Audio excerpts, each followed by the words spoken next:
become custom for members of the congressional leadership, who are known as the whips, to keep long leather bullwhips in their capital offices. But the name of this job has nothing to do with ranch hands corralling livestock in the Wild West.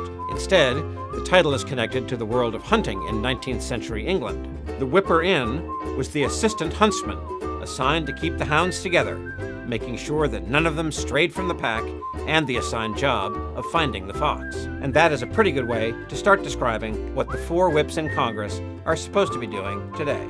At the Capitol, there are 4 very different packs of politicians every day. The 237 House Republicans, the 193 House Democrats, the 52 Senate Republicans, and the 48 Senate Democrats. There's a whip elected for each team, and each of them has teams of lawmakers as deputies. So what do all the whips do all day?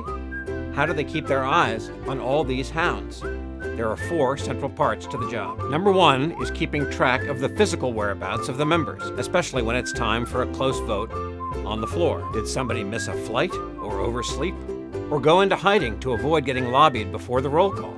It's the whips who have to find you and get you to the floor on time. Like the parents of so many teenagers, they'll try to entice timely attendance with truckloads of pizza and platters of cookies, then resort to shouting down the phone line at those members still missing at the key moment. Number 2 is conveying the leadership's wishes and understanding the membership's demands. The whips make sure every member knows they're supposed to vote yes or no, with oceans of email and longer briefing papers, but often by posting up at every door of the chamber whenever the voting begins.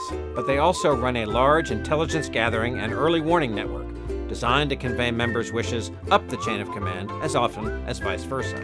Number 3 is keeping counts of the votes in hand, the votes in play, the votes out of reach, and, hopefully the smallest number, the votes that can't be determined. Alerting the other leaders when the vote count is short and explaining how the forecast might be reversed is where the whips really earn their keep. And number 4 is being persuasive. Most of the time, that's not all that necessary, because in today's polarized climate, the whips can count on virtually all their troops doing the right thing, either out of a reflexive sense of partisan loyalty or their own unforced ideological positioning. On the rare occasions where factions break away, it's the whip teams who relay the leadership rationale for staying with the fold.